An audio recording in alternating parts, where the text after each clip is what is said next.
Listen. Interessante isso, porque com as pessoas que eu mentorava a minha carreira assim ao longo do tempo, eu sempre fui estabelecendo algumas, como é que eu posso dizer, crenças próprias sobre algumas teorias que eu tentava sempre implementar alguma coisinha a mais. E esse do unconscious incompetent, né? Se o pessoal de casa for buscar aí, eu chamo de burro inconsciente, ou burro consciente, né? Você tem duas linhas, pensa uma bolinha assim, divide em duas linhas. Essa ideia é muito legal, depois então, você dá uma olhada, Mário. A linha da consciência e a linha da competência. E aí vamos dar um exemplo para eu explicar onde eu quero chegar. Vamos dar o exemplo de um carro, dirigir um carro. Quando você é criança, você nem sabe que você é burro. Você nunca precisou dirigir um carro, você nunca teve impulso de dirigir um carro. Até que talvez um dia você fale assim, como é que seria dirigir um carro? Quando vem a primeira dúvida. Então você se torna ali o burro consciente, o unconscious, quer dizer, conscious incompetent. Né? Você agora é um incompetente, Você né? é incompetente, mas você sabe que é. Não burro, exatamente. Você não tem perícia. Porque não é pejorativo. Não é pejorativo. A gente nasce incompetente para as coisas, né? Mas é isso aí, legal. Isso. Não, só para o pessoal em casa não entender errado, achar que... Isso. Não é... É isso aí. A ignorância. É uma maneira carinhosa de falar. E aí você começa a, por exemplo, fazer uma autoescola, fazer o processo, tem uma escolha ali que é... Você pegar o carro escondido, isso, eu sou ignorante e logo eu quero aprender. Então você vai fazer o exercício ali. Perfeito. Então você passa a ser, então a partir desse momento, consciente e competente. Uhum. Então você é competente, mas você tem que estar a todo momento consciente do que você está fazendo. Sabe aqueles vícios de quando você começa a dirigir? Olhar pra marcha. Sim. Você entra no carro... Só falta olhar pra você é meio mecânico. Você pega o cinto, colocar o cinto, ajustar o... Então você conscientemente está fazendo as coisas. Você vai evoluindo com o tempo, etc. Até que você chega de volta aqui no eixo de baixo, que você é competente inconscientemente.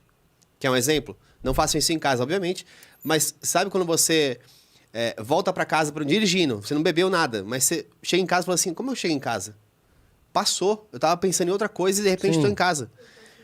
E para mim, esse é o principal erro das pessoas. Que agora tá na moda a reaprendizagem, reciclagem. Porque, na verdade, esse eixo que todo mundo explica na teoria como assim, ela é uma espiral. Tá sempre aprendendo. Porque, por exemplo, se você não entrou no carro nos últimos 10 anos, se você entrar agora, você vai achar que é o sabichão que sabe dirigir. Você vai ficar procurando onde é o botão de liga. Sim, você parou um tempo. Porque as pessoas têm essa noção de tempo. Então, eu sou já competente inconscientemente. Eu faço isso aí, em rodar minha empresa, ser CEO. Isso aí já faço 20 anos. Só que o mundo mudou. Então, você não viu que fez assim, você se tornou de novo. Você voltou para o ciclo de inconsciente e incompetente. Muito legal o que você falou, mesmo.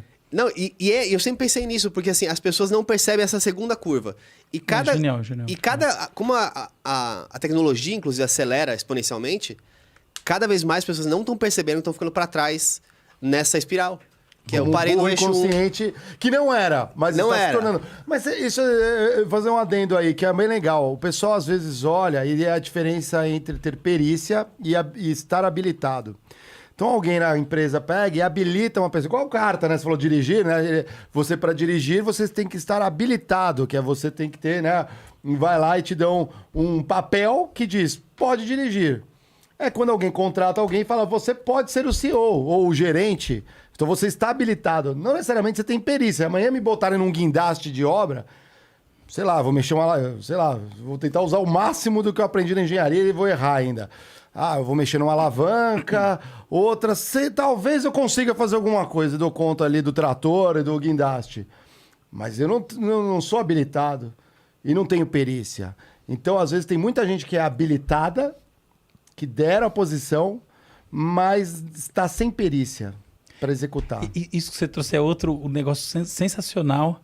E, para mim, me traz uma questão que é uma questão dolorosa. É uma verdade. É o seguinte... A estrutura nas empresas mais verticalizadas pressupõe que a pessoa saia de um cargo mais técnico para um cargo de gestão. Só que são duas coisas completamente diferentes. Eu posso ser um programador sensacional, não quer dizer que eu sei fazer gestão de um time, mas não tem nada a ver. As competências de base, as inclinações naturais, não tem nada a ver. Agora, qual que é o grande problema? É que não tem um cargo para eu botar o programador do além da imaginação que ele ganhe mais do que o diretor, que no fundo ele faz mais diferença que o diretor. Então tem que botar ele de diretor. Não tem outro jeito para fazer. Uma das razões pelas quais eu vejo... eu tenho muitas vantagens em startups em relação né, Lean em relação a empresas mais pesadas, a gente pode até falar sobre elas, mas são bem conhecidas, sobretudo a questão da economia de escala. Mas o que importa é, nesse ponto aqui, uma das razões que eu vejo para essa velocidade a mais das startups é não ter essa necessidade de trabalhar com essa escala de diferenciação.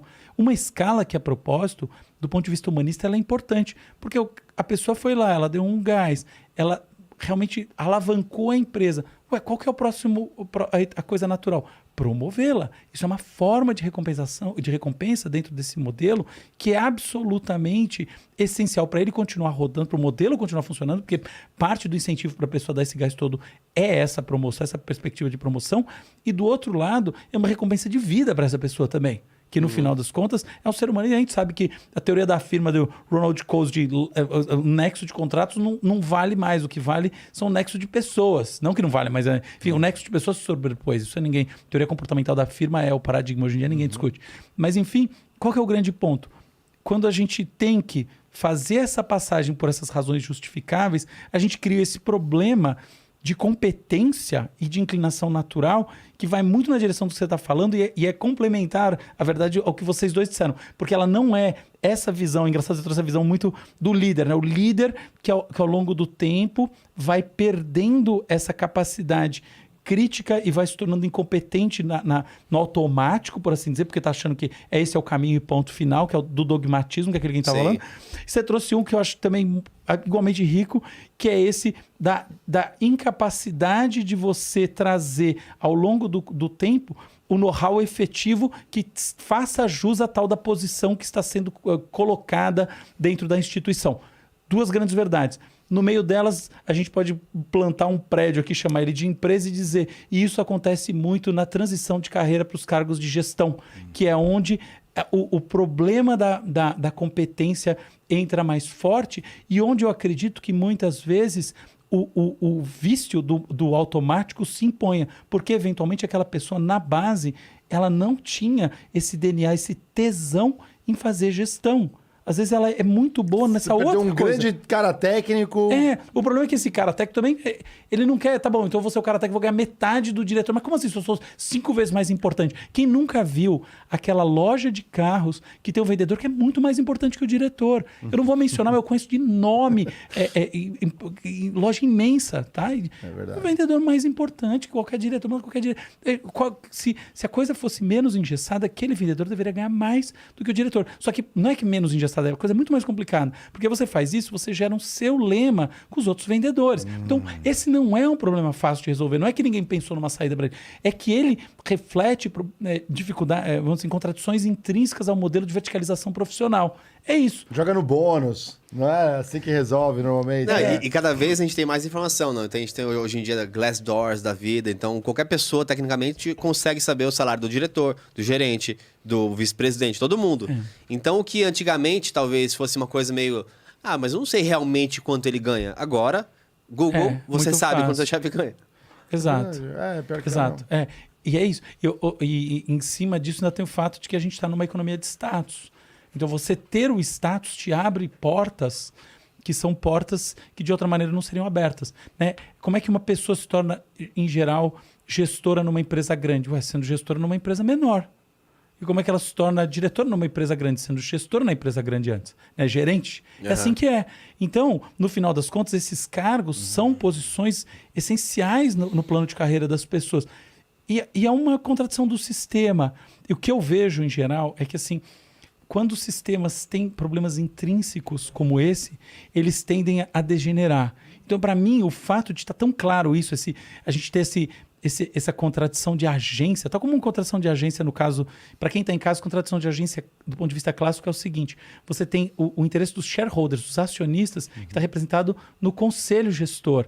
E embaixo você tem os executivos. O executivo, em geral, tem um incentivo para gerar resultados mais rápidos, mais imediatos do que os shareholders, quem tem ações e o conselho. Então aí você tem um conflito que é tratado, em geral, por quem estuda essas coisas, como conflito de agência. Só que os conflitos de agência também existem nessa outra esfera, e aí você tem esse conflito entre a posição de gestão e a posição de execução técnica, que, em geral, compromete o próprio edifício corporativo, e eu acho que é a razão suficiente para gerar um declínio desse modelo, tá? Então eu acho que assim, não vou dizer o predomínio, mas esse crescimento assustador das empresas de estrutura flat, para quem está em casa, flat quer dizer que ela tem poucos níveis hierárquicos em relação às empresas tall, que são as que têm alto nível hierárquico. Muitas startups estão adotando, né? Exatamente. Reflete isso.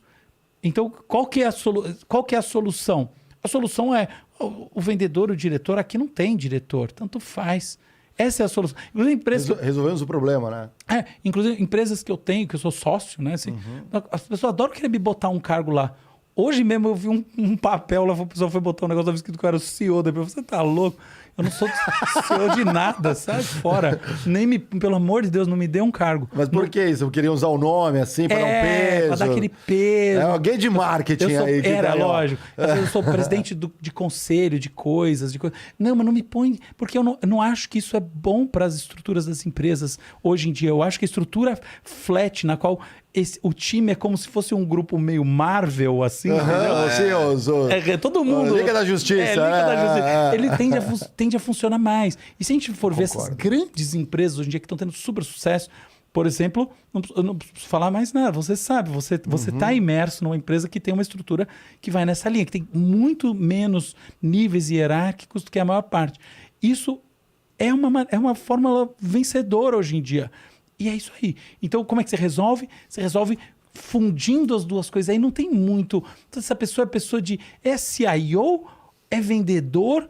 Ou é a pessoa técnica que programa o negócio? Mas não tem, tanto faz. Se você quiser, chama de head. Todo mundo é head e tá bom, tá resolvido. É isso aí. Eu sou um head. Isso é cabeça. É tudo cabeça. Todo mundo tem cabeça. Só tem cabeça aí. Só tem cabeça. Nós somos alvo dos headhunters. Isso aí, tudo é. Head of Podcast Business Flow. Exatamente, como que você colocou? Ele era o esse é um bom nome. Eu coloquei CCO quando eu entrei no Flow. Olha que legal. Que era o Chief Curiosity Officer. Curiosity. Meu papel era ser curioso e ficar perguntando pros outros: o que você faz? Eu adorei. O que você faz? Como é que você faz? É bem na linha que eu disse.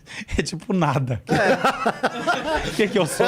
Nada. Sei lá. Vamos me dar um nome aqui. Vamos me dar um nome. Faz o que tem que fazer.